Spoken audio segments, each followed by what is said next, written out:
reconvene the Granada Community Services District meeting for Thursday, September 19th, 2019, back into open session, and therefore we will start with roll call. President Alfie Clark. Here. Vice President Barbara Dye. Here. Director Jim Blanchard. Here. Director David Stevens. Here. And Director Eric Sochamal is absent. And we have at the table General Manager Chuck Duffy, our legal counsel Bill Parkin, I'm Jerry Romeo, the Assistant General Manager. Okay, we have two speaker requests for general public participation on items not on the agenda. So I'm going to call on Dan Haggerty first.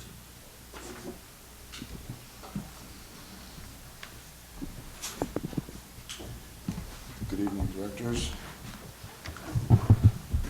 I wanted to take the time to talk a little bit about what's planned up at the Graywell Cove.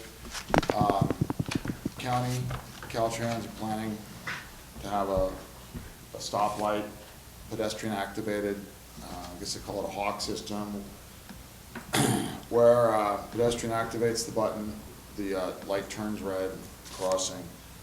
It's very important that the community, in my opinion, really takes a close look at the design and the plan. It is posted on the midcoastcommunitycouncil.org. If you go to the the Highway 1 page, the tab, and you go down and you click on crossings. On the right-hand side of the page, there's a link where you can click and see the blueprint. It's my opinion that the current plan for a stoplight at this location will cause havoc for traffic and really degrade the scenic beauty. Part of it is increasing the curve, because they're going to widen the road into the parking lot by 21 feet to allow for left turn action and right entering and leaving the parking lot. So currently, the county is in the trying to get a negative declaration approved, and the purpose of this is to kind of fast track the whole process. If they get this approved, it's my understanding that they will not have to do a full CEQA process, which will really open up the whole process for the community's ability to really take a look at it. Bless you.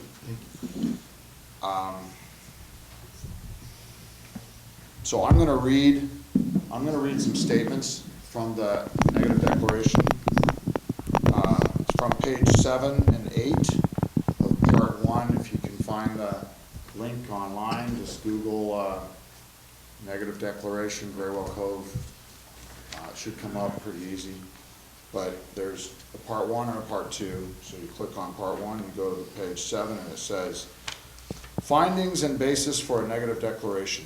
The current planning section has reviewed the initial study for the project and, based upon substantial evidence in the record, finds that, number 1, the project will not adversely affect water or air quality or increase noise levels substantially. The project will not have adverse impacts on flora and fauna in the area.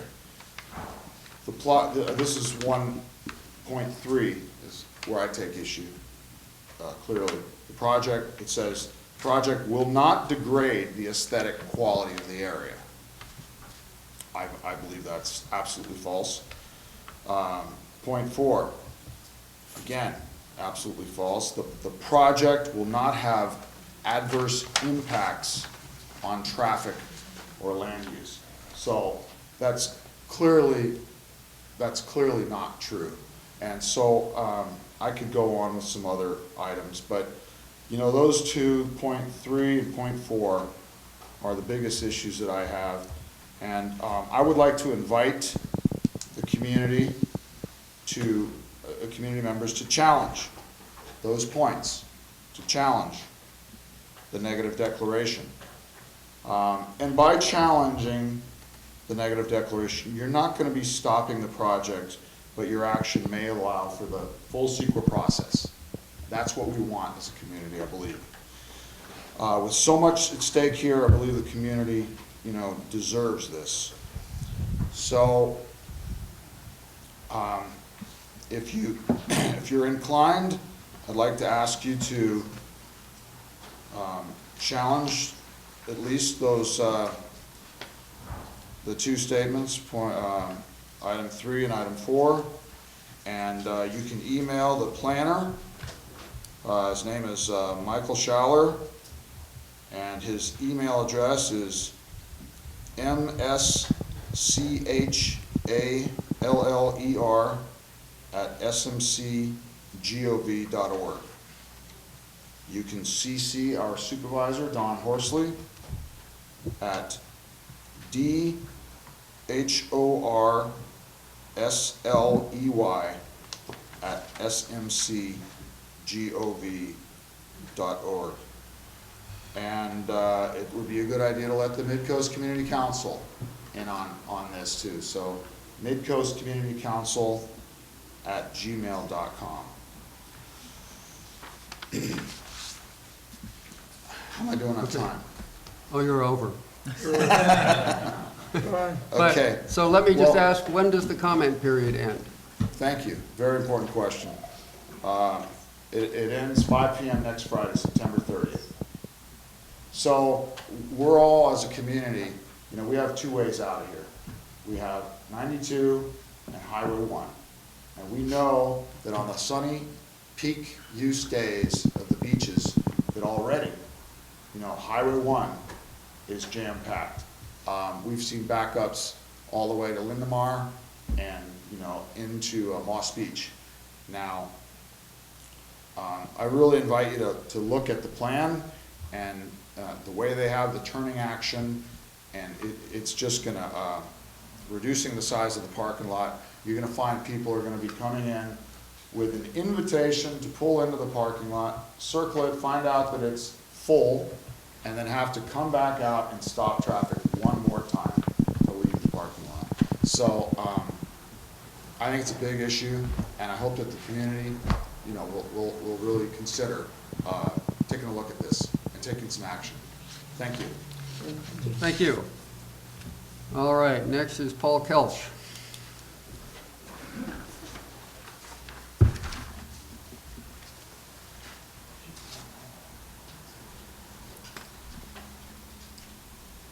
Good evening, members of the board and staff.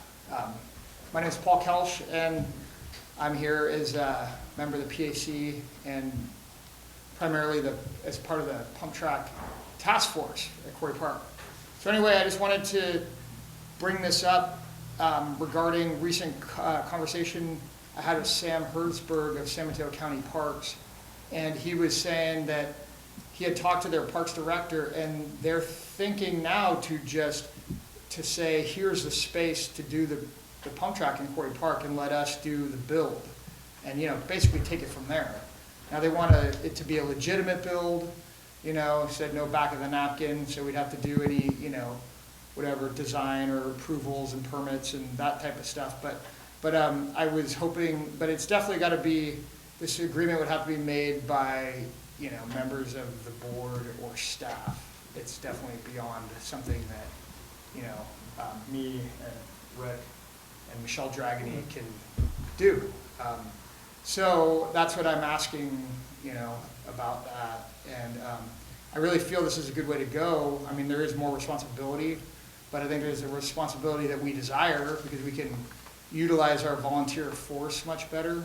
And I think that will save us money, and we'll have the track that we want, We could use our local builders and our volunteer donations for, materials and equipment, and, a local licensed contractor. So anyway, there's a lot of things to kind of work out, but I do think also another thing to do is I think it would give us a better ability to even,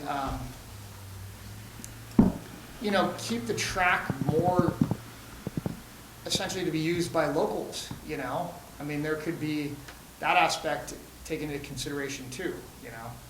What exactly that means, I don't know, but, you know, it does give us more, you know, more control. So anyway, that's what I wanted to say. Did they Can I ask a define question? a location? Just check, Paul, we do have a regular agenda item on Parks Advisory Committee, which is, will be the more proper place to discuss this rather than in general public. So are you asking for the board to discuss the district getting more actively involved with the PAC committee on this and addressing the county? Yes, I am, directly? actually. Okay. Yeah. All right, well, that will be our discussion point then, and from previous discussions, it sounds like they basically want a proposal from us, right, of how we would pull this off within their guidelines, correct? Yeah, that would be, I mean, I think what they just want to start communication, you know? And then that would be talking, you know, pretty much immediately about a proposal and, you know, I mean, what they want to, you know, what do they want? What are they going to require in order to do this build? And then, you know, that's stuff that we, you know, we can organize our volunteers and as much as we can to get it going. Why don't we move the agenda item up so we can just talk about this now? That's a possibility. Would the board like to reorder the agenda and go to the Parks Advisory Committee discussion now? Yeah, and I think we should do that maybe all the time. Oh, we actually talked about Yeah, that today. yeah, We we had had changed before. it, and then we had nothing on the agenda for a few times. So did they identify a location? No, Okay, that's- let me just say that it's we not are, even, that's we're now switching. premature, We're now honestly, at this switching point. to item number 10 on our agenda, and we're going into the regular agenda. So, and then we'll do item 1 after this. So, it sounds to me like for us to more officially communicate with the county, it would be good for us, for the board to have an ad hoc committee as well for the, Or at least a sponsor for the pump track task force, so there's a board member who's the formal communicator with the county. yeah, a board member or staff, I guess, I don't know. But what do people think? I think that we've already told the county that we would fund the pump track, and now they want a more solid plan for, We offered up a more solid plan. I think it went from us chipping in some money to saying, here's your parcel, you guys are taking all responsibility, liability, costs, everything. And I guess the maintenance agreement, you know, long-term. Yeah, I That think seems like the we're difference 100% here is, responsible. yeah, they kept asking us Yeah. for more solid support. Sam keeps asking for a meeting. Yeah. We didn't have anything else to discuss. Sounds like the difference here is they're unbundling it from the quarry master plan, and they're getting ready to fast track it. And they're Well, they're gonna give us a section of Quarry Park to build on. I didn't exactly ask the question if that would be something somehow separate from the master plan, but I think it's really going with that the master plan is gonna be ready relatively soon. Sure. So, yeah, so I don't know if this would be for the master plan or, I mean, it is in the master plan, but it's just sort of considered, it's not an immediate priority for them because they're dealing with fire danger and, you know, other more, you know, like logistical items, I guess. Well, let's So find out hopefully more that's and what talk we about can it do, is in fast our track it. next meeting more. I mean, if Next there's meeting anything we or need. tonight at the, are we gonna move? I think someone, Pac or Claudia or one of you or all of you should go sit down with Sam Hertzberg, no? Is that what you're looking for? Kinda Yeah, move yeah, along. I think but he does, Go for it. he is interested in talking, you know, with at least a board member being present, you know? I'd be Or- interested or if I could two. help out. I think, Yeah. yeah, I think if you guys keep driving things, I think, you know, But yeah, I think that's what it's all about, is refining that agreement. I think that's always what it's been about. If it's realistic, that we could really have the volunteer and donations and all that lined up, so it's not hundreds of thousands of dollars, which it could easily be. Absolutely. I don't think they went as far as saying, you take on all the liability and you maintain it forever. It was, we were offering to come with a proposal, Yeah, to get it going and get it Yeah, set, yeah, and yeah. potentially a volunteer corps to do yeah, that. but it would be us running it with their approval versus Well- kind of the opposite way around, which was us chipping in money and approving what they were kind of driving. But that's fine, that's, I think it's kind of, you guys are kind of the experts on that. I think it kind of comes down to all the details and, Doing anything with the county is complicated. I think that the approach, we should ask Sam Hertzberg, what exactly do you need from us? Good point. There Yeah. are going to be legal arrangements, we're talking about having equipment out there, I believe, and volunteer crew, so there's those kind of legal issues. We're going to have to talk about insurance issues and timing. And, by the way, what is the real schedule? Are we waiting until the master plan is finally signed off sometime in the dim future? Or can we get going on this now? so maybe Chuck, you're the best person in terms of just getting that first dialogue and kind of framing everything, and then. Well, I've talked to Sam a bunch of times, Yeah. and he seems dead set on a person-to-person meeting. Part of the problem we've had here is they keep wanting more of a commitment from us, but we can't commit to something we don't know. Well, maybe what it we will go back, cost. So yeah. this sounds like, Well, if we're progress willing to that be a board they- member, we have the task force now. Yeah, well, Let's just set a and meeting. Pat had tried to do it at one point, and they had a conflict. I remember we had everything lined up, and they had another event, but that was the next step at that point. So set that up in terms of, and then all right, let's do it. We also have renderings right now. The volunteer architect just sent me renderings. Oh, wow. Pretty good, nice renderings. Yeah, so I think, once we get this agreement going and we talk with them about, the space, we'll have we have renderings already, and there'll be some stuff to look at real quick. So, But the relationship with GCSD and the sort of the right questions, the legal questions and so on, that's, I think, what the task force needs help with from a board member who can speak on behalf of the district, or board staff who can speak on behalf of the district in that conversation. Okay, Because PAC can't, PAC members can't. Yeah. all right, well,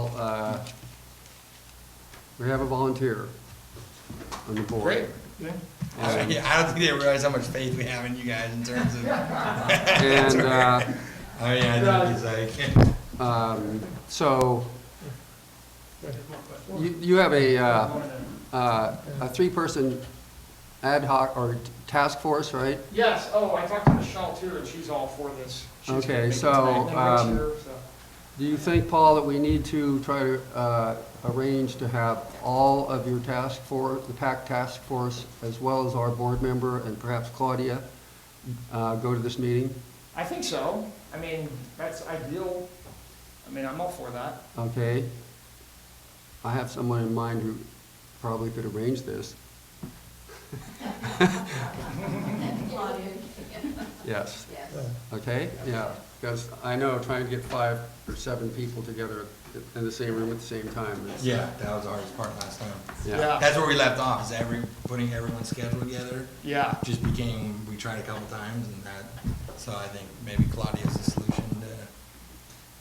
Yeah, I think they're dangling some cheese out there with Yeah, this. let's do it then, that's good. Here you guys go. Well, Okay. Okay, You said something. we have, Thank you. we have a direction.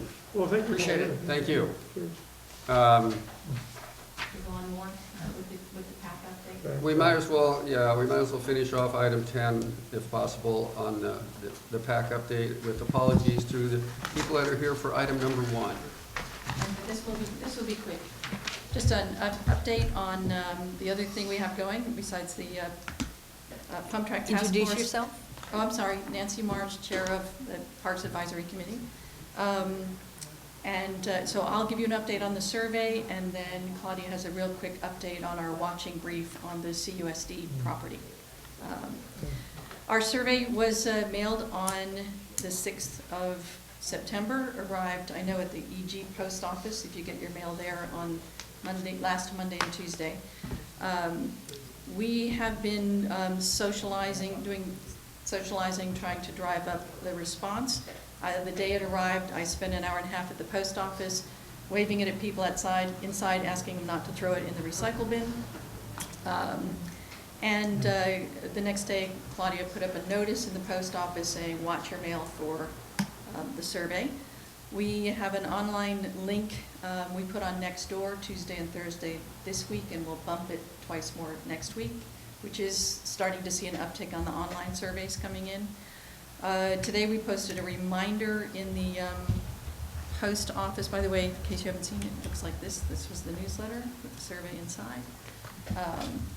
So we've got a poster now in the post office with, you can scan the QR code while you're standing there waiting in line and do the survey while you're waiting for your package. And just yesterday, we agreed to send a follow-up postcard. It'll be 4x6, but this is what it looks like. That'll be printed and probably go out tomorrow to the original 1,993 people who got the first mail. This one won't have the paper survey with it, but it will give them the QR code and the URL so that they could go online and take the survey. And Saturday, we've got a stack of extra paper surveys. So Saturday, myself and maybe one or two other PAC members will do a couple hours at the post office, just flagging people who threw it away, haven't seen it, don't remember it, and hand them a paper survey to take.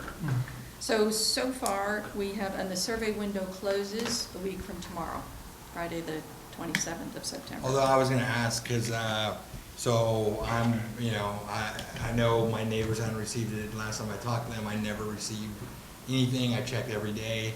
So I am always skeptical whenever there's outsourced people that take full responsibility for doing all the mailings, how much they could save by leaving out a few. And so I will, I would like to see, how many other ones bounce back. I can tell you, I have that. Okay, so look at all that and figure out how come I didn't get mine, and potentially delay the opening, because the cutoff for the, until we figure it out, because I agreed to that deadline with, with the fact that everything's gonna be mailed out, and I'm concerned that I can't be the only person. That's why we're following up with giving people ways to go online. So who has Recology is the responsible party for getting? No. Who's that responsible party? The printer who prints for us. The printer, that was part of their. Prints from a mailing list that we give them, which is from Recology. Because that's the only mailing list we have. But their postage, it's their postage they paid for in the contract. The printer. No, we pay. We pay. All we got from Recology is the mailing list. All we get is the mailing list. That's the only mailing list. Yeah, we paid a fee, but I'm saying they were the last responsible party. No, they give the mailing list on an Excel spreadsheet to Delia. She went through, because we have to take the French Creek people off it, and cleaned it up, and she sent it directly to the printer. Okay. So the printer does print the names and addresses on, and it's his meter postage. Okay. And what did you say, how many bounce backs were there? There are only 5 that came in return mail. No, you were not one. Okay, so then that's, And that means you never can get we sent. check the Own or list to rent? make sure he's on the list? We can If check you the rent, list. it might go to the owner. That should be a bounce back though. Okay. Oh, they No, checked the 'cause list it- and you're on the list. I'm a bounce back. No, you're on the list. Okay, so You're I on the never mailing got it, list. so that's even weirder. So watch and let us know if you get the postcard, which should come to your mailbox Monday or Tuesday. Yeah. I know I saw everybody walking out of the EG post office who gets their mail there. Yeah, I mean, it is that everyone's mailboxes are on the road, you have to walk there. You have the there are a rural lot of route issues. delivery, yeah. But, I would say, I would like to delay it until we Okay, get to the well, bottom of this let me just keep going extension. through with how many we've Yeah. got there, because it kind of blows the whole timeline if we delay. The survey, so far we've received 175 paper surveys back. about 10 to 20 more online before the next door pop-ups on Tuesday and Thursday this week. We'll do that twice more next week. We need about 5% to have a valid return. We're at 10%, but we're trying to push that as high as we can. About 40% of the people choose to enter the gift card drawing, about 60% don't. I think that's because of anonymity and privacy. And so the driver of the date is Pat did commit to bringing the survey report to the October board meeting. And I think the board agreed Just last a time week you wanted before to the see the workshop. survey results before the workshop. So working back from the workshop, we do need to close on the 27th, which gives us time to finish putting in on the following Monday, Tuesday, all of the paper surveys. And that really just gives him 6 working days to go through all the results, validate them, and put the whole report together. But we will keep pumping people toward, if you didn't get the paper, don't worry about it, we'll give it to you online. So that's up in the post office, and it will come on a postcard that hopefully you'll get, because you're on the mailing list.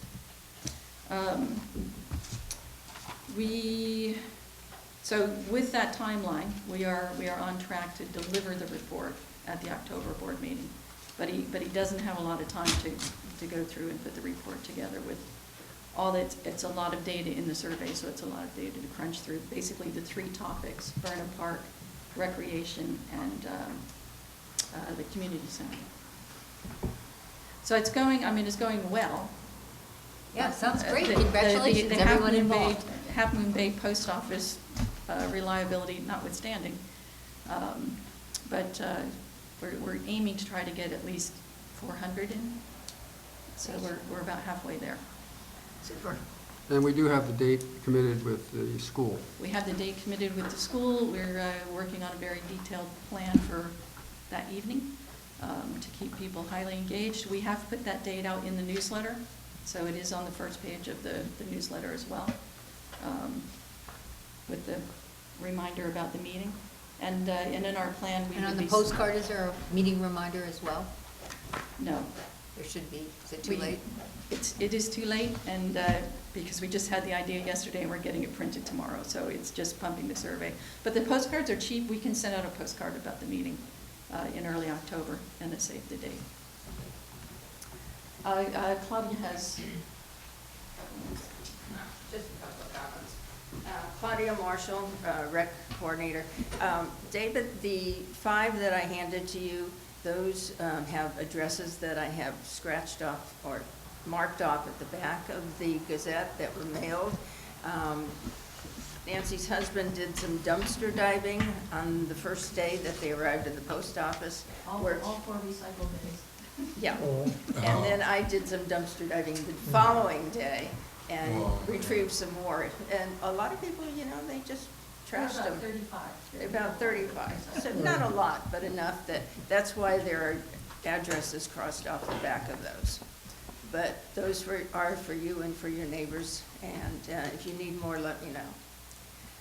We did clinch the contract with the school, El Granada School, for the 24th. I got the invoice today, gave it to Delia, came in at $660 for the time period from 4 o'clock to 10 o'clock, 6 hours, which was significantly less than they had originally quoted me. They originally quoted $200 an hour, which would have been $1,200. So that's a bit of a savings for us, which is a good thing. And lastly, I talked with the new superintendent of schools of the Cabrillo Unified School District. And in our conversation, there was a very varied conversation, and it wasn't specifically about anything other than education, as my intention of speaking with him, because I'm also a substitute school teacher and have been involved with this district for about 8 years now. And when I spoke to him, his name is Sean McFetridge. He's really a spot-on guy, and came into conversation about their shortfall on revenues this year. And even with the bond that's being proposed for the November ballot, Parcel tax, not a bond. a parcel tax, I'm sorry, not a bond, parcel tax, they'll be $2.5 million short on for the school year. And so they're thinking about cuts and how can they save money and generate more income. And so that naturally led me to ask them about their surplus land assets. And he is more than willing to sit down and talk about any potential sale, lease, what have you, of those properties.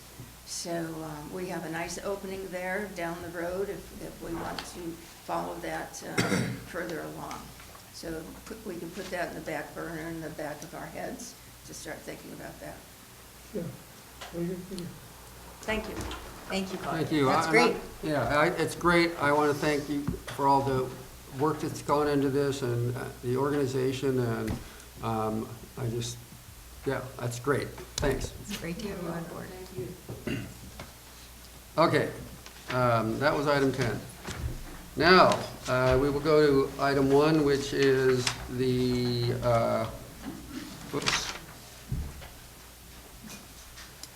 consideration of the draft 6-year capital improvement program, or CIP, for fiscal years through 2024-25. Can we take a 1-minute break, Barbara? I guess we're taking a 1-minute break, yes.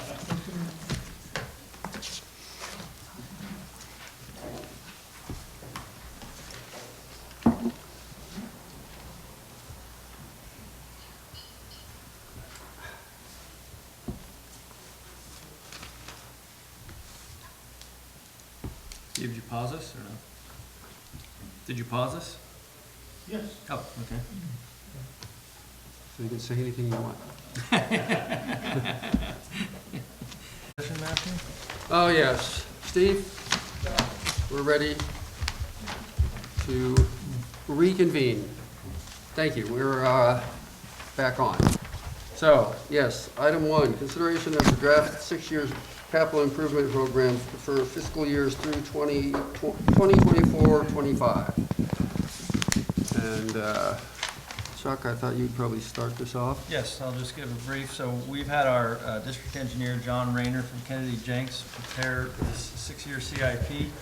As we discussed at a previous meeting, we've bundled 2-year CIPs at a time to save costs and bundling the projects together. So John's prepared a memo for the CIP as well as a bunch of maps. We've circulated these to you previously. So with that, John, you want to step up to the podium? Thank you, Chuck. Evening, board members and staff.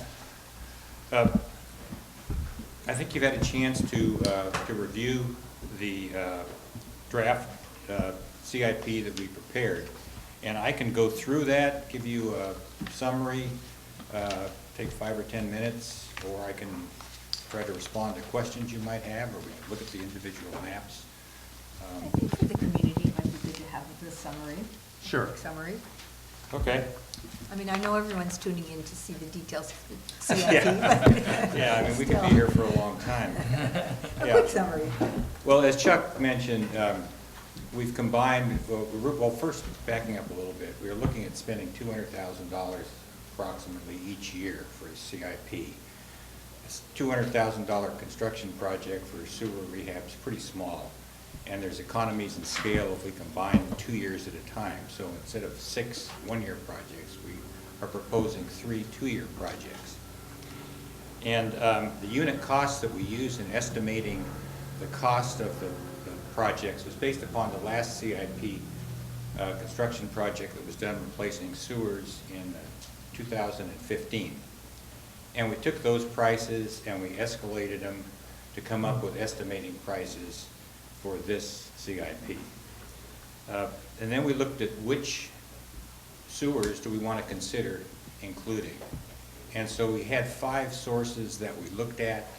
The first source was from the last CIP. There were some projects, sewers that had not been rehabbed that were listed to be rehabbed. So we included those. And then we had Sam prepares, not the Sam we talked about earlier, this is sewer mid-coast. And they have what they call a hot list. And these are sewers that require more frequent cleaning. And so usually that's indicative there's some kind of a problem. So we included those sewers. And then we had some information from Delia and the staff on issues that have come through the district's offices here of problem areas. Call-outs. Yeah. And so we included those. And then the fifth category or fourth category were sewers that were constructed in 1920. These are the oldest sewers that are within the district. They're essentially 100 years old. And beginning probably about the year 2000, we started to try to eliminate these by rehabbing and putting new material in for these 1920 sewers. And so we had, those were the things that we looked at, and then also we had some further discussions with the district and with Chuck, and we included some sewers there. We ended up with a list of about 17,000 feet of sewers that were potential candidates. You know, around $200 a foot to rehab them. That was way beyond the budget the district would have over the next 6 years. And so the first project actually that was done for the CIP was the district, this board authorized the closed circuit television inspection of the sewers that I just mentioned, all except the 1920 sewers, which you've already decided we wanted to replace those gradually. And so that material came through, the inspection was done, and as a part of the inspection, they rated each of the sewers in terms of their condition. And so we, the condition assessment, they graded the sewers from 5 being the worst. In other words, a sewer that's essentially about ready to collapse into down to a category 1, which means there are very few issues with that sewer. Category 1 or grade 1? Are we talking about different, because that's what I was, category, 5 categories is one thing. Yeah. The 5 grades, that, it doesn't even take any of that into account. That's saying, hey, we understand you did these categories, but here's our 5 grades. And, Yeah, they're different. and now you're talking about the grades, right? Not Yeah, the yeah, categories. I'm sorry. Yeah, the grades. Okay. Grade 5 being worse, grade 1 Yeah. being pretty good. Grade 4 is just a little bit better than the worst category and on down. And so what we did was then we looked at the sewers that were essentially in category 5 and 4. These are the worst sewers, and we put most of those into the proposed capital improvement projects over the next 6 years. And then we divided them into the 3 projects and included in the material a spreadsheet that shows each of the 3 projects and provides detail on the sewers that are included in the project and what their condition rating was and so forth, whether it was CCTV'd and how they rated the sewer, or whether it's a 1920 sewer. And then we also, as you know, produced some maps. We have maps of the district's sewer system, and so we took those existing maps and we color-coded the sewers on those maps that correspond to the 3 projects that we have outlined in the memo. And if you look at, I think it starts on sheet 4. I apologize for the sheet numbering because the sheet numbers are the same as the total set, which includes 13 drawings. We only have 10 drawings sent to you. The other 3 drawings had no sewers in the CIP. Yeah, and it's actually 4 drawings, yeah. It's sheet 7, 11, 12, and 13 are not included. Yeah, yeah. And I'm just looking at sheet 4, which shows some sewers colored in green, which I believe is the 3rd project. And underneath each of those colored sections, it shows just a brief description of why it is in there, just a shorthand. For instance, it says, one was in the last CIP, a 1920 sewer. Another one, it gives this rating that goes back to those grades, and it shows a 3, 4, 4, 2, and that corresponds to there are 4 grade 3 defects and 2 grade 4 defects. And then the 1.8 is an overall score. So this gives you an idea of where the sewers are. We try to physically bunch the sewer rehab projects in certain areas if we can, so that we're not going all over the district replacing sewers, and we're not coming back, you know, the next year or two and tearing up another sewer in the same neighborhood. We can avoid it. So that's a brief summary of what we did and what you have for you. And so I can, again, try to answer any questions you might have. So if I'm reading this right, of everything you guys inspected, there was only 22% that didn't have defect. Essentially 78% of everything that you guys inspected has defects. Yeah, that's correct. So that's pretty toxic. Yeah, now, we didn't inspect all the district sewers. Yeah. The district sewers, I've got a note here, you have about 175,000 feet. You guys targeted the We areas you thought targeted would the be ones worse. They that, targeted that everything were that known wasn't to from have issues. 1920. Yeah. or were suspected. Yeah, yeah. Yeah. I Rather thought than you did just- all the non-1920 ones. Yeah, we did all the non-1920, well, we didn't CCTV. It wasn't at random, it was targeted areas. It was that this targeted, done. yeah. We did not TV the 1920 sewer. But you TV'd everything except the Yes, 1920s. yes, we did. Not in the whole district, no, just in the downtown. Just in the ones that were identified as being the worst sewers. Again, the Oh. list that Sam had, the ones that we didn't complete with the last CIP, So you. known problem You, areas. you we put looked that at in those. category 5 because you assumed you didn't even need a camera because it was so bad, or no? Yeah, well, they're probably not all Essentially. category They're not 5, they're in there. probably some, and there's a lot Yeah, probably yeah. category 4, but And here's where we've generally had the problems, we've ever had spills or problems or overflows. It's generally down here. Very rarely we'll have one up in the outlying areas. Out here, not much at all. So it's generally kind of old if I'm looking at the actual town. Mhm. Kind of the old amphitheater right out here, so.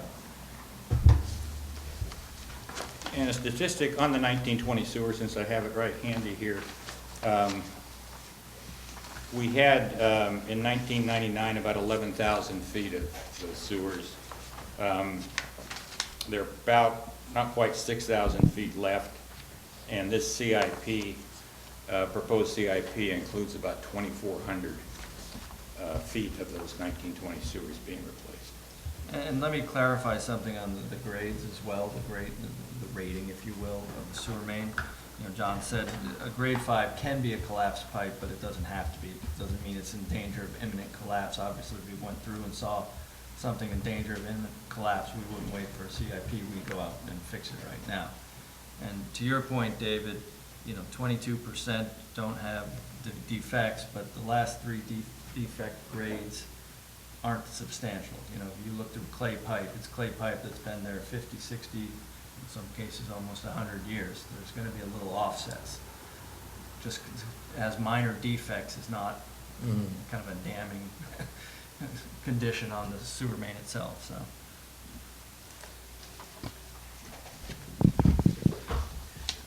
So any other questions? Yes, well, I guess one of my main questions is not for John, it's for you, Chuck, which is, where did the $200,000 a year number come from? And then my second question for you is, how confident are you of these construction estimate numbers? Because it's my understanding that construction is coming in much higher these days than expected. So where did we get the $200,000 number? Well, the $200,000 number, you know, you've got to make an estimate of what you want to replace each year, and we had started off with the 1920 lines and whatnot, and that was about 10,000 feet of that. But, you know, your board could be aggressive and say, let's spend $400,000 a year. What we're trying to do is get some of the lower hanging fruit fixed and cleaned up, and I think this plan is a good start to that process. That's about 12% of our operating budget per year, which you can't benchmark. It's tough to benchmark this stuff district to district. You've got a lot older sewers here in a lot of districts from the 1920s. You know, my district's down south. We don't have a budget for sewer line replacement in one of them because they were built in 1975, and they're all in good condition. So it's tough to benchmark district to district. So what we tried to do is just take care of these grade 4 and 5 issues over a period of time. So we have these right. Like we said, if we had TV'd something and it needed immediate repair, we'd have gone out there and replaced that stick from manhole to manhole. So these need repair, but they're not in imminent danger of collapse. Well, the other piece of the money issue is the cost. Yeah, the true test of that is when you're finished with the job. And Yeah. you've had all the change orders. What we did is we used a $200,000, essentially $400,000 now for a 2-year project, and we based that upon the low bid, which was escalated from the last CIP. And then we took the average bid from the last CIP and we escalated that, and we ended up with maybe it's going to be $500,000 instead of $400,000. I think a lot of we use the ENR construction cost index for this kind of construction, not building construction. And this type of construction has escalated, but not to the same extent as like high-rise buildings in San Francisco where you can't find an electrician or a plumber. So, you know, we're reasonably confident, but I wouldn't expect to stand up here and assure you that, you know, they can be done for that price. Yeah, and this is an estimate, so what would happen is we'd go send this out to Yeah. bid, and if it came in at, you know, instead of 400,000, 500,000, your board would make a decision. We'll spend the extra money and do all of them in this project, or you back it down, take a few of the, you know, push some of them off to the next year. And, you know, again, your board would have that decision to make. Yeah, we can set up the construction document such that there can be additive items or deductive items, so that if the bids do come in too high, as Chuck mentioned, that it can be pared down by reducing the scope of the project to get within the budget. Because I think the last time we did one, the bids, right, the bids came in a little lower. Yeah. And we decided to do 2 years at a time because we got such good bids. Oh, Yeah. that'd be nice. Right, Yeah. so it goes both ways a little Yeah. bit. But if you'd like to spend more than $200,000 a year, I mean, you know, frankly, the larger the project, I mean, within a certain limit, we're still getting small contractors that do it. But even a $400,000 construction contract for replacement of sewers is not a big project. The last CIP we did was $600,000. Right. So, I mean, we could take, you know, 3 years and put them together. Well, yeah, and then the question is, I understand that you prioritize these by grouping them. You know, these are a logical group, and that does make sense to me from construction. Just where's your construction yard and stuff like that. It looks like in the first year, you're doing a bunch of 1920 pipes, but in the second, or third and fourth year, there are no 1920 pipes. And then we have just a few in the third project 3. So I was just curious about, because it seems as if these, some of these are problem areas, if our TV, CCTV showed their problems, and then let me just ask one preliminary question is, this chart doesn't show what the grade of the ones that were CCTV'd was, or is, when it says Yeah. CP overall rating index, that's for the whole distance, but there could have been a section that was a 5? Yeah, I think the important one is the 4-digit number that you see. Ah, okay, so if there's a 5 in there, it means it had one part of the Yeah, pipe that was a one 5. was a 5, yeah. All right, well, If that it has a makes sense. 5 and then followed by a 1, if it has a 5 and a 2, Ah, that means there okay. were 2 grade 5s. That makes sense. But then, So- why are we not doing why are we doing a bunch of 1920s in project one? It's just because of geography and none in project two, and then a few more in project three? How did you make that decision? Just by Well, I think clustering? we were looking at the old sewers, as Chuck was pointing out, in the kind of central part of the district, the older section, and grouping them together. I mean, we could change it. These aren't, carved into stone by any means. As a matter of fact, I think it's the second phase 2 project that's down by the creek crossing.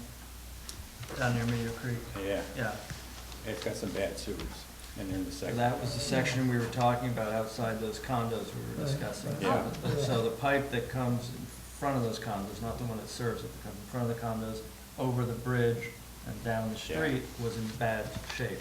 Yeah. So we moved that one up, and we had TV'd that one. And we're also looking at possibly, that we've got a temporary crossing over the creek Right. now. We're looking at trying to get a easement from state parks and run a sewer around the other way. So if We that happens. budgeted that separately, though. We have a separate Yeah, budget for yeah, that. yeah. But if it Yes. happened at the same time, we And could the combine economies that of- with one of these other projects. Right, and part of the reason we didn't do CIP for the past couple of years, overly optimistic in getting that project started, and we were budgeting for that project. Oh, I see. So Yeah, that you were and saying that project instead was a of- $350,000 project, we budgeted for it, and then, we'll still be in the state parks. John's had some success with them, but it's still a slow process. Yeah, they're, you One think more the thing. county's slow. Just for people, I asked him this question, and he told me right now, there are still almost 6,000 feet of 1920 sewers, down from 11,000 in 1999, and they're gonna replace 2,400 of those in this CIP program, leaving about 3,500. And we don't really know what their condition is, though I asked you, and you said that there are some 5s, mostly 4s, and some 3s, you think, in the 1920 lines. I think so, yeah. I mean, without TVing them, it's hard to say, but I would, given the age and, gone through a few earthquakes and knowing the construction techniques in those days and settlement and other things, I suspect that they're in that range of classification. And I just want one more question, which is, this is something you've talked about, is the downside of problems with our pipes. We are not going, are we going, the problems with the pipes lead to sewer spills? Or do they lead to backups? Or do they lead, Sometimes they lead to nothing. Sometimes they lead, I hate to give you a broad answer, but, a lot of times it's not the problem with the pipe per se, it's the root that grows into the offset joint that blocks the pipe. but if we fix that, if we had fixed that joint, would the root have grown into it?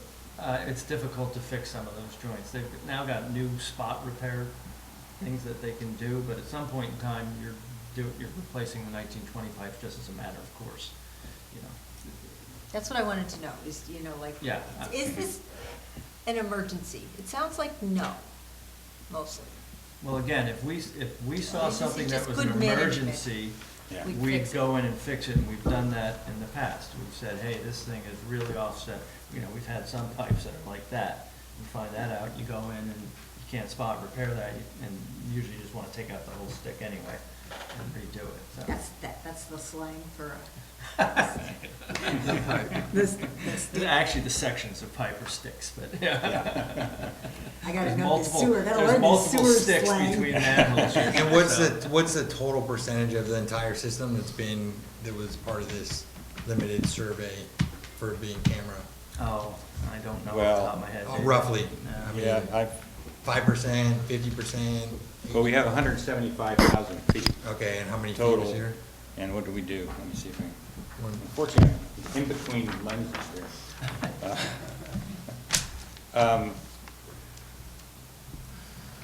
We looked at, 17,000 feet total, and we CCTV'd, 2,400 less than that. So, CCTV was Yeah. 2,400. 15,000 feet, Yeah. 14,000, yeah, so so 10%-ish. Yeah, your table one on page 4 shows 11,056 feet TV. Yeah. Right. So, yeah. And 175 is just Granada. Just Yeah. Granada, And then there's no coordinated, we have no idea where Half Bay's at, Montana, in terms of, Well, I talked to them about They have their what their own- program they're is, yeah. different. There's no economy of scale in TVing per se. You're paying $1.50 a foot or something like that to TV it, so. One thing is like it said, some of it was gonna be done up like in the Vallejo area. I was up there and the water company was digging up all the streets to, replace water lines. Do you ever coordinate that kind of thing? We've talked about that in the past, but we generally, the only thing we pay attention to a little more than that is the paving. Yeah. When the county goes and paves, they put, how long they put them, what, They have a moratorium, 3 years, yeah. or 5, or 2? Depends on what they do, actually. Slurry. Okay. And some of our sewers are in city streets too. Right. Half Moon Bay. All right, yeah. Yeah, they put a 5-year moratorium. What do Yeah. you mean a 5-year mark? They're not, If they pave the street, you're not allowed to dig for 5 years. So Yeah. when we did the Naples Beach, before your time, the Naples Beach pump station force main used to go along the coast. We sent it to the highway. We had to get in there under. Well, what happened was, we're within the 5 years, so we went over to the next street farther Right. south. And then but we had to get an easement across where that restaurant is. Oh, Menadas, Phil yeah. Menadas, yeah.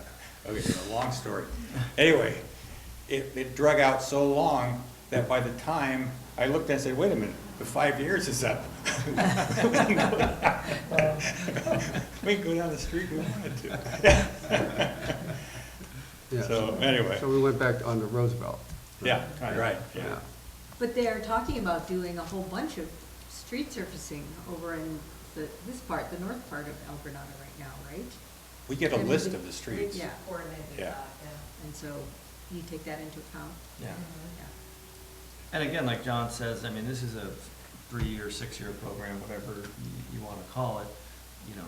You can move It's not stuff. set in Yeah. stone, and we did this last time we did the CIP. We plucked a couple things from year 3, moved it to year 1 for whatever reason. It turned out to be worse than we thought, or something had happened, or we had a spill, or, so it's ever changing, really, yeah.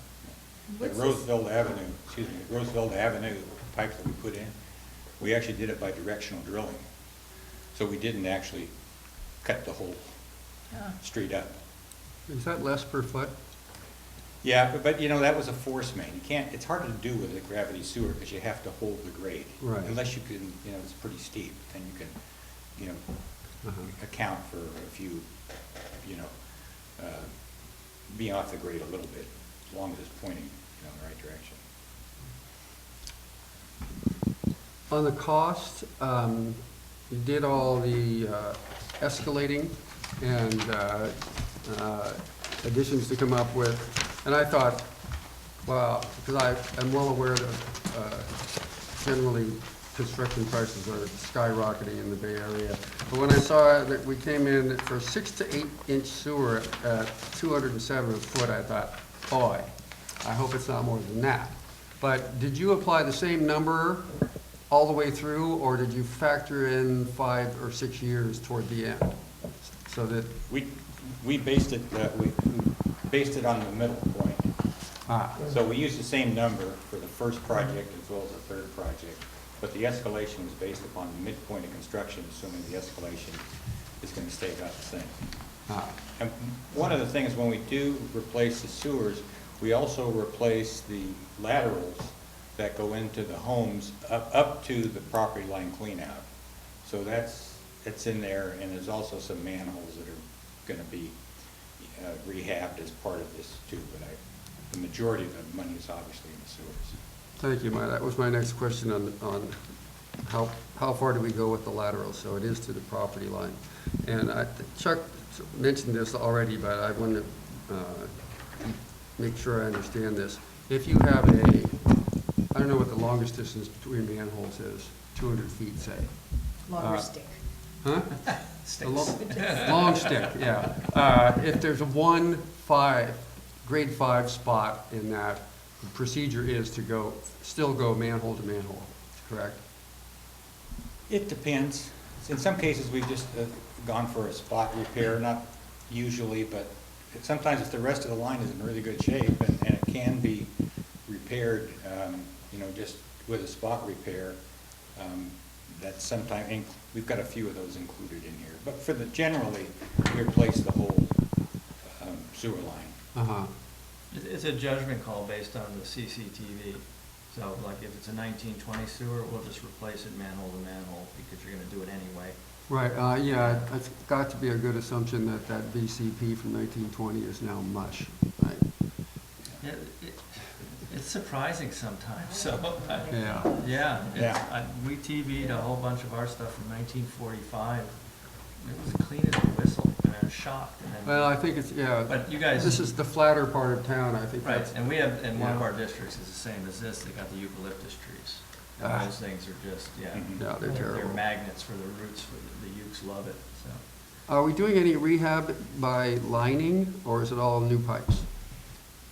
Old new pipes, pretty much. Lining is more popular in larger size lines because you lose so much of the internal diameter by lining. And so, you know, if you only have a 6-inch line to begin with, Well, yeah. yeah. Now, if you get to the larger, you know, 15, 30-inch lines, then lining can, you know, can be used. And, you know, you don't really lose much in terms of the internal diameter, plus you gain less friction, so usually the carrying capacity is at least the same or sometimes even better. And to keep up with Barbara's sticks reference, the sticks back in the 20s were much smaller, so they're 3 Yeah, they or were 4 short, feet, yeah. and you got a lot of offset, or even minorly offset joints, you line that, you got a little bubble pattern, so you just come in and replace the whole thing. And I have one Go more. ahead. This problem, I think it was on Columbus, that cost a bunch of money, that you want to go in and fix that one, what was that about? $100,000 It or was something? an unusual situation. There was I think it was an old CIP where they did an offshoot for a future house. You know, they did a Y for a future house.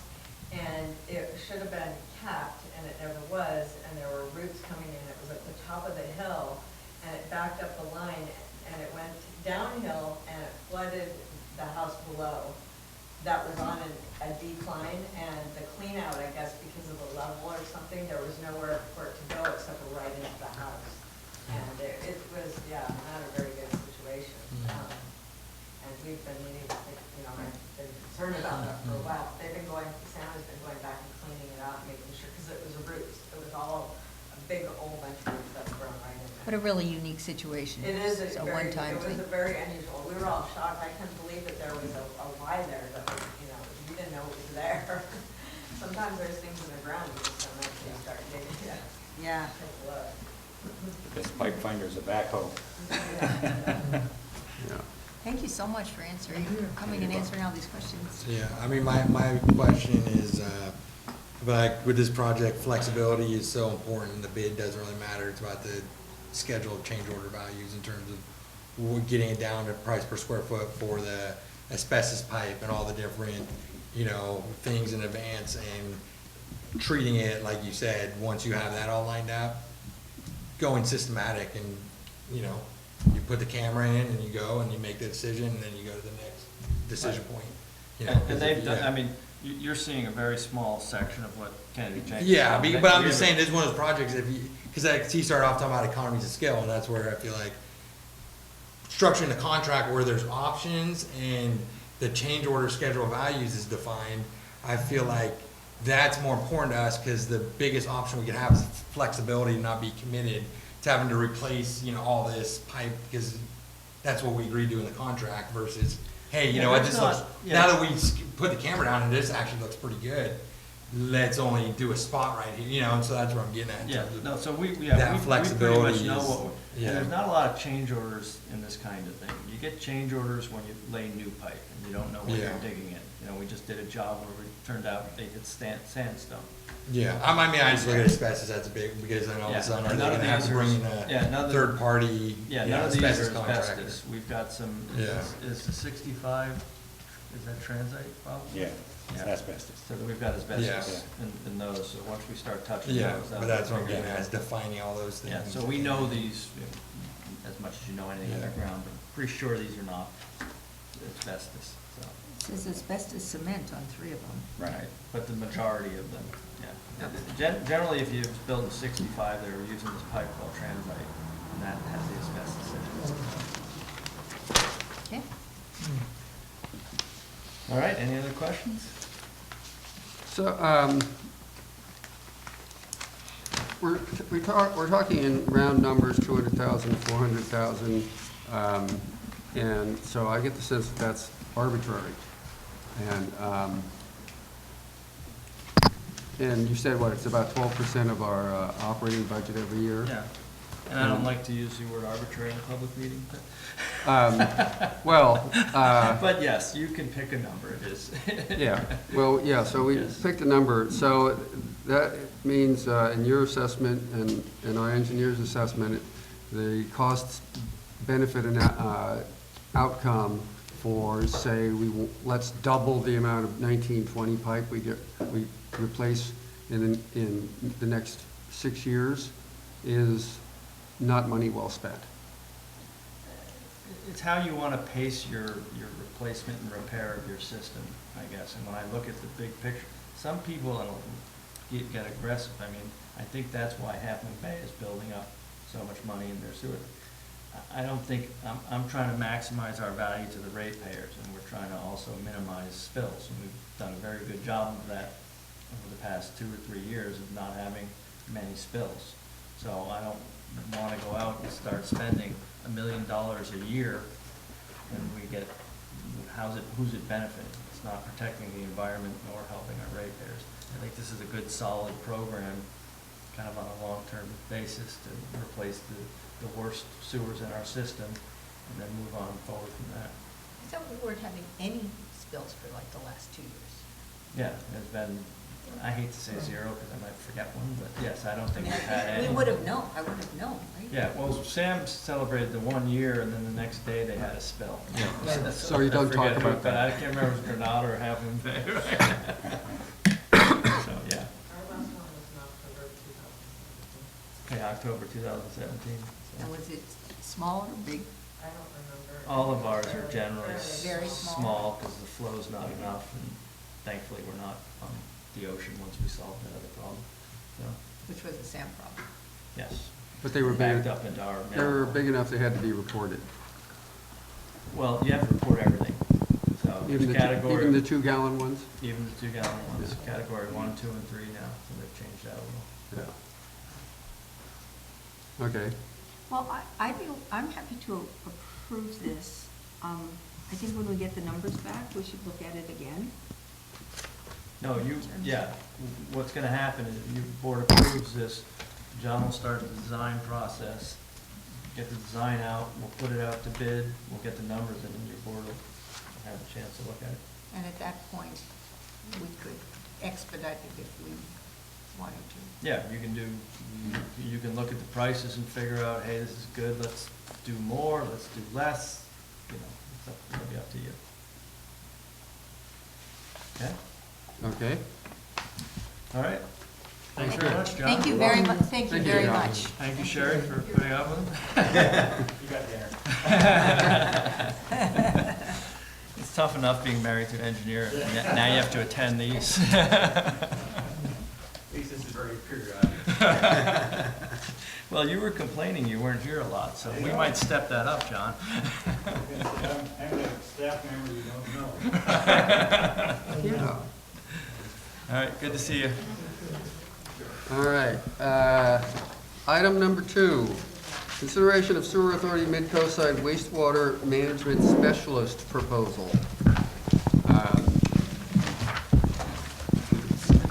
Sam, people want to launch into this, or should Yes, we I'm ask? happy to talk, unless Chuck wants to do something first. No, you can go ahead. All right, so this, Sam initially reached out to Dan Childs to serve as assistant, or to serve as general manager after Beverly Marshall left as general manager. And initially, he was interested, but then he determined that because of his retirement status and so forth, he was not interested in doing that job. But in talking to him and reviewing his qualifications, it became clear that he has a lot of experience in this area. He's very knowledgeable and was prepared to do a bunch of consulting to try to help some of the many problems that exist at SAM. So he has been working there for, what, 2 months, couple months now? Focusing on finances, recruiting of a new general manager, and pretty much on those 2 areas, and also on the kind of little bit amorphous but important building trust, because there's a lot of issues between the staff and the whatever.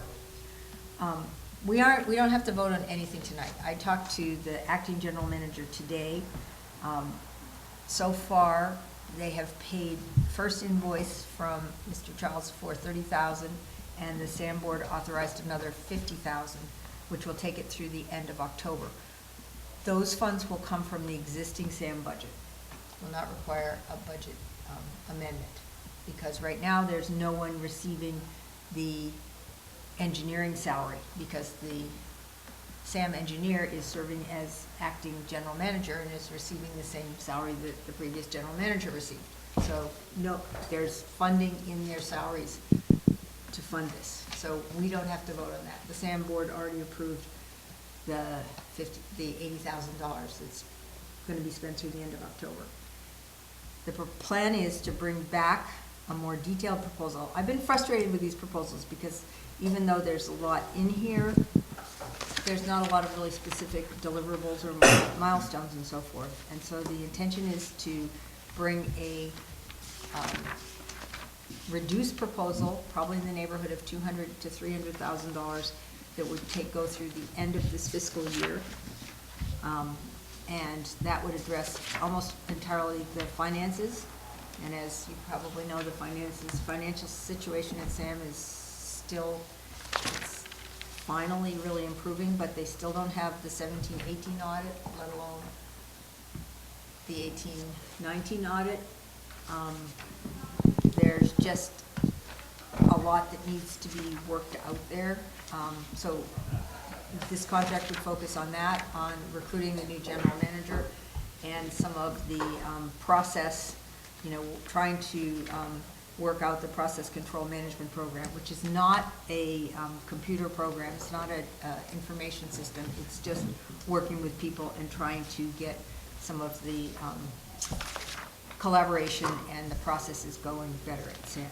So, don't have to vote on anything tonight, but I think it might be worth discussing it. I think $1.4 million is an awful lot of money, given all of our budgets and what we'd have to kick in for that. But it does seem to me that Mr. Childs is really very competent, very experienced, and very respected by everybody there. And having him there trying to fix some of the problems sooner rather than later is a good thing for all of us. So he will be personally overseeing fixing the finances? He's going to be working with the Director of Administrative Services to get continue to get the finance, and the accountants, and the auditors. So there's a lot of people trying to work it out. There's a lot of people working on it right now. So I think he's good at sort of getting people working together and keeping things in a constructive path. Oh. And I know he's gonna work some on the budget process. We've got a new budget process at SAM that's going to engage the general managers, hopefully, in a more productive way. Going to guarantee that they have serious input into the budget, and if the budget doesn't reflect their opinions, that their opinions will be part of the presentation when people vote on that budget. Just making things work in a better way. And things are better. But, I've only been on the finance committee for 3 or 4 months, and I'm telling you, they need help. It's not, it's very sobering for the amount of money that's running through there. It's just, you know. We need help though, because that's part of us, so once again, we're all in this together. So, we don't have to vote on it if you want to discuss it. And how is that going to dovetail with, how is his contract, and you said 80, I thought it was 52,000. He got a first payment of 30. 50 more approved, but only through October. That's to go End of till the end of October. October. Well, I think as long as it lasts, so around the end of Okay, October. is estimated. So how does that dovetail with the budget process that is or isn't in place now? Because we have a preliminary budget meeting tomorrow with the agency managers and Sam, Right, and he's not involved in that. correct. So if the next proposal, this 200 to 300, would have to be incorporated into the budget, I guess a budget amendment or something. No, I'm talking about the actual process. So you've laid out, the Sam Finance Committee has laid out a process. Right. And a schedule. He's not gonna change that, he's just gonna hopefully help Sam's staff to make sure that that process actually happens. Okay? Facilitate, you know, Till October. Well, there's that, and then just getting they implemented this new financial system, which the auditor seemed to think was a big improvement over their previous system, I mean, at this point, they're so far down that path, they need to get it, and I guess it's working better. And today we saw a presentation on OpenGov, which takes the information directly from the audit, from the computer system and puts it out in a transparent website. And you can manipulate it, and it provides also internal access in a pretty easy to understand way for staff to look at, line items, which would come up with, like, hopefully not have the problem we had last year on the budget, which was that there was, increases weren't actually adequately justified. There wasn't a sufficient explanation, if you remember last year, like some of the big increases, there's nothing to explain why this particular line item went up 45%. Right. And, so that's one of the things somebody has to work on to make sure it's kind of nuts and bolts thing, for somebody to say, this isn't well enough explained. And I understand what, the points I think you've made, which is that if they get a really good manager there, this may not be necessary. But at this point, I think what's already been approved, which we don't have to vote on, is going to be really helpful, and we'll have to just take a look at the next proposal when it comes. Well, we shouldn't be voting and approving things though that we don't, I mean, that's where we have to, once again, hold them accountable because it's us. Right. That we can't be, or the SAM members can't be voting and approving things, because that's where it's never ending. I think there has to be a point where we put our foot in the sand, draw the line, and that becomes the accountability measurement that doesn't get crossed again. Otherwise, it's a never-ending circle, and the cycle doesn't stop. And I think, and that's where I do feel like the next step with this, getting back to this agenda item in terms of, I think it's essential that you need some type of consultant in this role to facilitate whoever the new general manager is going to be. Well, you can call that training, mentoring, facilitation, whatever you want to look at it. There needs to be some type of independent, position, kind of like this, a third party. And that's where I'm saying, I think the costs seem a little bit high I'd like to see other firms with, similar, offerings for us to get some other bids, whether there's, other larger companies or other, independent, to me, the starting point so we could compare, okay, here's four different bids from different third-party contractors that could get us, the same, 3-year, whatever. Because I think it is essential to have someone in this role, no matter what, the scope may be smaller, maybe larger, but I think that's a crucial part of the equation to, making sure it's smooth, whoever the long-term GM is. So that would be my next question is, you know, I think it's great. I think to your point, he is a good fit, so everyone has to agree on whoever it is. Really good point, and at this point, because we've spent this money to get him up to Yeah. speed on how things are, it seems as if, you know, we have to decide what is the next, how much more do we want? Yeah. But we don't have to decide that yet, and. In the meantime, can we look at asking, seeking out, exploring, just as part of our due diligence? But who's gonna do that? Well, that'd be Sam, wouldn't Yeah, it'd have to be Kishan and Stacy or something, I don't know. I mean, that's something Dudek could, just to, I mean, obviously he? there's Well, Dudek wouldn't work because we're here. conflicts, Yeah. because of conflicts. Yeah. So there's no way, though, We don't, you know, if our group was big enough, David, that we had 3 or 4 GMs. I'm just talking about, because the process of lining up the bids Yeah, to get. there aren't a lot of people who do what we do. 'Cause Yeah. It is a niche, you know, it's funny, I have this discussion at Dudek Corporate, they say, why aren't you growing more? And I always say, because it's a niche business, there's not a lot of staffs who say, I know, let's fire all our people and hire Dudek. Okay, to run well, our plant." how many other guys are there like Mr. Child out there then? There's a lot of retired guys, but they probably face the same PERS challenges, quite Mhm. honestly. And again, I can't understand, and I haven't talked to anybody about this, I can't understand how we can pay this guy, let's say he gets $250,000, how we can pay him $250,000, but we can't get him on a daily basis as, call it what you want, consultant or, Yeah. I don't so- understand that. Well, he's pretty much there on a daily basis, Right. yeah, but he's not being the manager, so that's the problem. Right. Yeah. But now, he played this, so again, I shouldn't say played it, that sounds bad, but he came into this thing, he was gonna be the acting GM. Right. He said, I can't do that, then he came back and said, but I can do You can't this give for me $1.4 million. $1.4 million, and what David's saying, he's got a history, so. You know, honestly, I'm torn with this, you know, David, you talk about mentoring, and if they get a guy, but I'm not saying they're good or bad, it depends on who you hire, but at the end of the day, if they hired me tomorrow, Yeah. I didn't need a mentor. And I look at Dan Childs and I Yeah. go, why are you here? Because I'm you.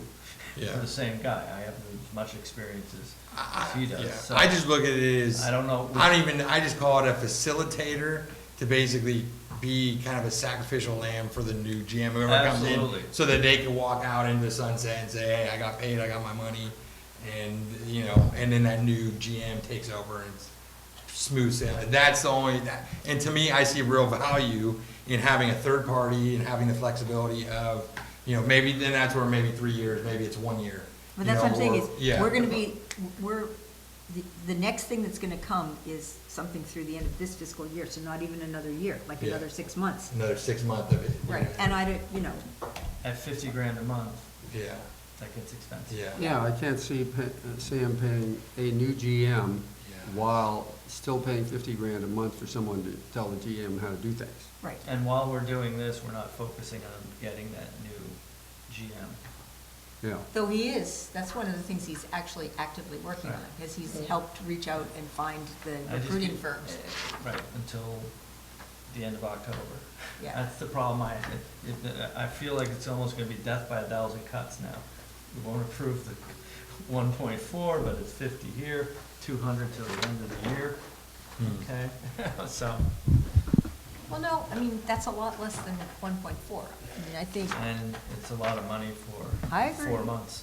I mean, I look at all this, if I there's. said, he did it right, he set the bar high, so you're Right. looking at 1.4, I now agree. 250 doesn't seem so bad. If I came in and said, I'll help you manage Sam for 250 grand for the next 4 months, you'd have laughed me out of the building.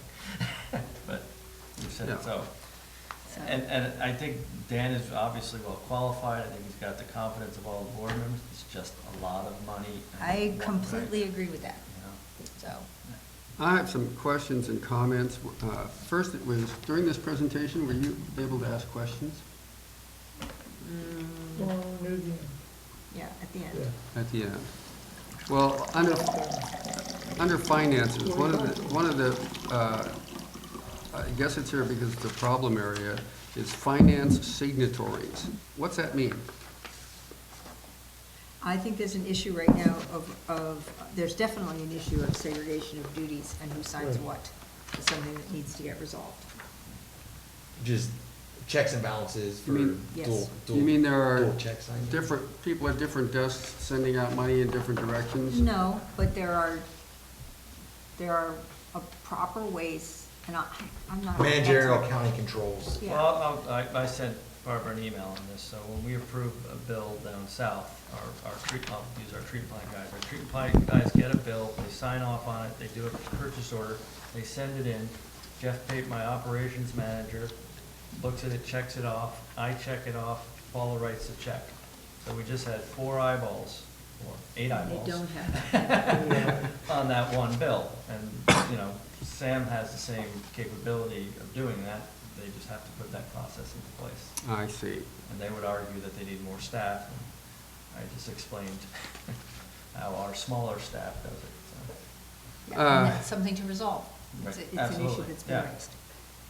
First thing under collections is, should Sam be in the collections business? And I would cross that off his tasks entirely, personally.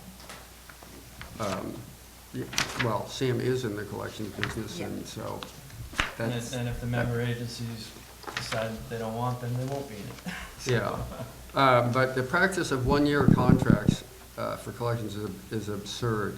Need, blah, blah, we need to go to 5 years is the absolute minimum, and reasons are given. Are there discussions, or is that process starting? Putting together 5-year budgets on collections? other things they're thinking about now. And then, yeah, Yeah. for the record, the only person who had a 1-year contract was Half Moon Bay. So up until then, we had a 30-year contract, since we've been using them since 1987. So, But didn't we then have to also only okay a 1-year no, budget for because we collections? should go down that path, and for a whole bunch of legal reasons, we didn't need to. But Okay, and this is a comment, focus here on collections. Develop a pressure vacuum relief valve maintenance program and related operating procedures. I have to say I'm astounded. I went to meetings when the pressure release valve, pressure vacuum relief valves were the topic to be installed so that the IPS could be worked on, and you know, with bypasses, et cetera. And it sure seems to me that there was a system to check on it, whether these things would actually function, was built into that program, and apparently not. So it's reminding me well, they that. were supposed to go through and replace them, and as part of that replacement, they were supposed to have, they turned the pipeline into sections so they could take a section offline. Yes, Right. I just don't think they ever implemented it. Yeah. And now they're trying to focus on what are the highest priorities of things to do that they haven't done.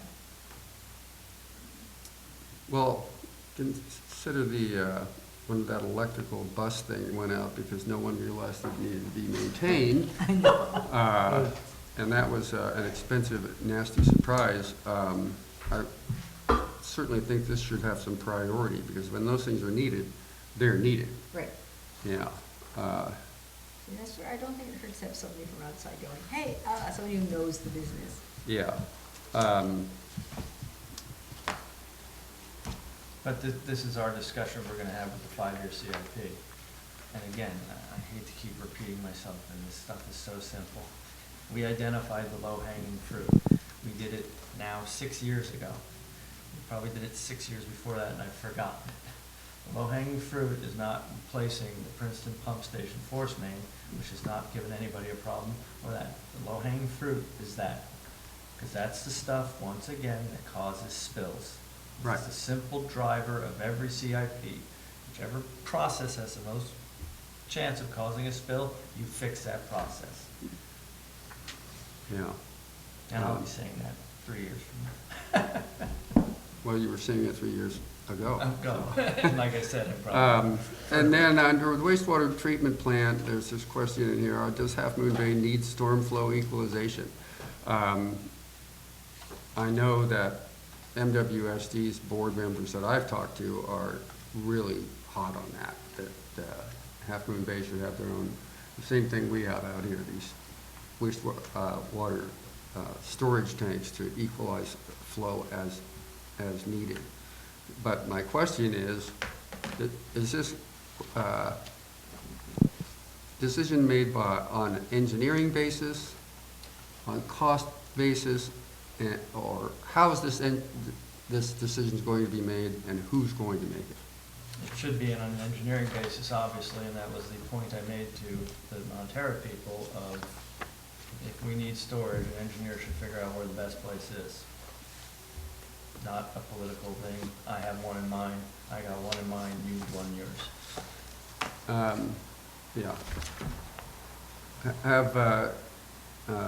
We're getting down to the next steps here on the budget. Separate budgets for various categories, for example, O&M, administration, collection. But this does not mean, you haven't heard anything about separate approvals. It still all goes into one budget that we review, that managers review, agencies look at, and then we vote on one thing. Yes. Two things. Two things. Collections is Oh. one separate. Yeah. And in open government now, they're combined. Yeah, which should not be, because That's they're what I said. completely separate items. That's what I said. Evaluate staff assignments and abilities to make best use of talents. Is Dan Child involved in that? What kind of authority does he have, do you feel? He can make can advise, suggestions and yeah. advice? Yeah. Will that ultimately the direction come from, Well, ultimately, the the board? new manager. the board will not have, well, yeah, And the ultimately board the new shouldn't be doing manager. personnel things. Not like that, No. no. Yeah. Well, let's hope that a good manager gets brought on board soon. I have a couple other notes, but I think that will do it.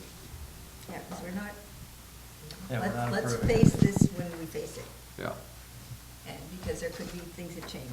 There could be a decision made on hiring, there could be, you know. I think it's interesting. I think it gives you a sense of, you know, this is based on his talking day.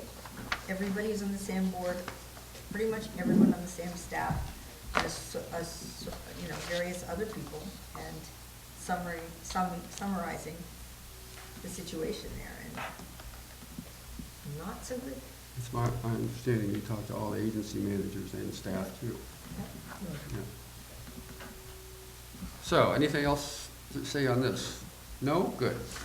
Yeah, I mean, I'll reiterate, someone needs to do it, I think, I'd just like to see what other options are out there before, while we're trying to decide. In the meantime, I think that'll give us some flexibility.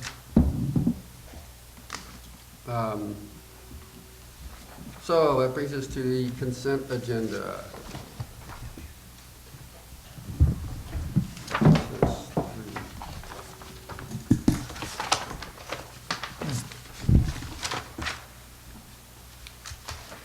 Oh, yeah, I skipped over 3, actually. Is there a additional SAM report we had for item 3? I don't think so. We had just approved we approved the design documents for the Granada force main, segment 4. So that's the only one pertaining to, that was back on August 26th. So that means it is now out for bid? Yep. Good. How about the wastewater storage facility expansion out here? They have their request into the Regional Water Quality Control Board for an extension. And I said, well, did you also ask to renegotiate, you know, make the changes? And he said, no, I wanted to get the extension first. So, that was a few weeks ago I asked that. What's the deal with the Maze, disengagement from Maze? Mays is an accounting firm. Yes. They have terminated their contract. Yes, we had issues with them. What's that, what are they doing, auditing or Yeah. consulting? Yeah. Consulting for like implementation of accounting And systems? monetaries And they just weren't, They were supposed to help with. and they didn't do nothing, basically. Well. I mean, they got, You have to read both letters. Yeah. If you read Sam's letter, they did nothing, and if Yeah. you read Maze's letter, who took their client to task, which I haven't seen done very often, they were like, no, Sam didn't respond here, here, and here, so. Okay, that was item 3. Now we're to the consent agenda. Hey, before we go there, Matthews, did we take a vote on the 6-year CIP? I don't remember it. We were about to make a motion. Delia, You did know, we? I don't think we did. So can we revisit that? Because I would like to have that on the board approval. Yeah. We went down the path and then we took a left somewhere. Okay, we need a motion to approve the 6-year CIP as proposed. So moved. Somebody else can do it I'll if you second. want. Okay, we have a motion and a second. We already discussed this to death. All those in favor? Aye. I believe that's unanimous. Now we get to the consent agenda, which is item 4, approve the August 18th, 2019 meeting minutes. Item 5, approve September 2019 warrants. Item 6, approve August 2019 financial statements. Item 7, approve assessment district distribution number 3-19/20. And number 8, approve the special district's risk management agency MOU and corresponding resolution, which has to do with switching healthcare coverage to SDMRA. No, right? actually, it's the first contract coverage we've had. It's the very first program that we've had for health insurance here for employees, and they were simply trying to upgrade to the new IRS guidelines. So it's just an administrative process to redo the paperwork so that they're up to enough with the IRS. Move approval. We have a second? Second. All those in favor? Aye. Aye. All right, committee reports. Item 9, seminars, conferences, and committee meetings. Do we have any reports? No. All right, we already did item number 10. Item number 11, attorney's report. No report. Item number 12, general manager's report. So I've got a meeting tomorrow on the budget, as I mentioned, and then we're gonna try and get a managers meeting next week to discuss some of the other outstanding issues. You don't come up here for every one of those, right? You do this on phones? So, I usually do it on the phone, but sometimes I'll come up if I think it's important enough, and that it may be, so. I'll have my license by so I won't have to jog up.